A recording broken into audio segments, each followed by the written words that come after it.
Shalom Bapak Ibu sahabat Galilea, senang boleh jumpa lagi pada saat ini. Lebih khusus saya menjumpai sahabat Galilea yang sejati, yaitu Bapak Romi Rumagi sebagai seorang pemimpin di wilayah Amurang, tapi juga sebagai seorang pelayan Tuhan di Gereja Masehi Injili di Minahasa, Gemim Haleluya di Kayu Uih. Salam dari saya Pak, salam sehat. Satu hal yang sama dalam semua mujizat terjadinya dimulai dari suatu masalah. Yesus mengungkapkan masalah kepada Filipus. Kalau saudara baca di dalam Yohanes pasalnya yang ke-6 ayat 1 sampai dengan ayat yang ke-15, perikop Yesus memberi makan 5.000 orang. Yesus mengungkapkan masalah kepada Filipus, bagaimana memberi makan 5.000 orang laki-laki tanpa persiapan dan dana yang cukup. Mujizat terjadi, 5.000 orang laki-laki, tidak termasuk perempuan dan anak-anak, dapat makan sampai kenyang dan menyisahkan 12 bakul hanya dengan 5 roti dan 2 ekor ikan. Saudara sahabat Galilea yang diberkati Tuhan, masalah merupakan bagian dari kehidupan manusia di dunia. Setiap manusia memiliki masalah sendiri-sendiri. Hanya orang yang sudah almarhum yang tidak memiliki masalah. Sekarang pilihan ada di tanganmu. Apakah masalah mendatangkan duka cita ataukah mujizat? Pada waktu murid-murid mau bekerja sama dengan Tuhan Yesus, mujizat terjadi. Mujizat terjadi kalau saudara bekerja sama dengan Tuhan. Karena itu ambillah keputusan untuk bekerja sama dengan Tuhan dalam menghadapi masalah. Sikap kita dalam menghadapi berbagai masalah menentukan keberhasilan.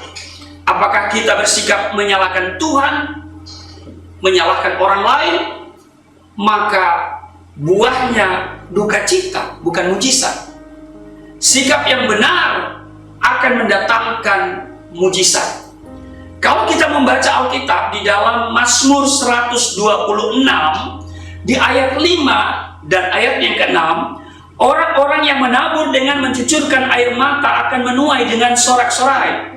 Orang yang berjalan maju dengan menangis sambil menabur benih pasti pulang dengan sorak-sorai sambil membawa berkas-berkasnya. Saudara sahabat Galilea yang diberkati Tuhan, kesulitan merupakan dinamika dalam kehidupan. Karena itu, jangan menghindar. Yang terpenting adalah bagaimana mengubah kesulitan, bahkan kesedihan, menjadi kemenangan.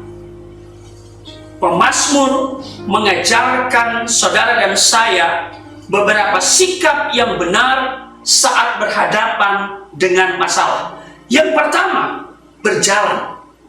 Artinya, jangan sampai kesulitan atau kesedihan menghentikan langkahmu, yaitu berdoa, membaca Alkitab, beribadah, bekerja, dan lain sebagainya. Bangun dan berjalanlah. Yang kedua, berjalan maju. Pastikan bahwa saudara tidak sedang berjalan di tempat, apalagi jalan mundur. Tekad untuk maju berarti siap meninggalkan masa lalu dan bergerak maju menuju masa depan. Yang ketiga, yang terakhir, tetaplah menabur yang baik. Masa-masa sukar seringkali memancing kita untuk bereaksi negatif, bereaksi buruk seperti marah, ngedumel, ngomel, membenci, bersungut-sungut, mendendam, berkeluh kesah, dan lain sebagainya. Hal itu justru akan merugikan dirimu sendiri. Karena itu tetaplah lakukan kebenaran dalam kebaikan. Apapun kesulitan dan masalah yang sedang engkau hadapi, Tuhan Yesus memberkati. Mari kita berdoa.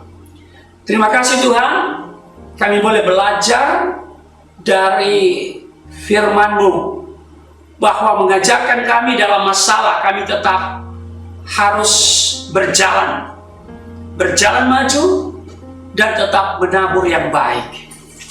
Terpujilah Engkau, hamba berdoa untuk sahabat Galilea yang setia, yang setiap hari mengikuti tayangan sahabat Galilea, yaitu Bapak Romi Rumagit, sebagai seorang pemimpin di wilayah Amurang, tetapi beliau seorang yang takut akan Tuhan.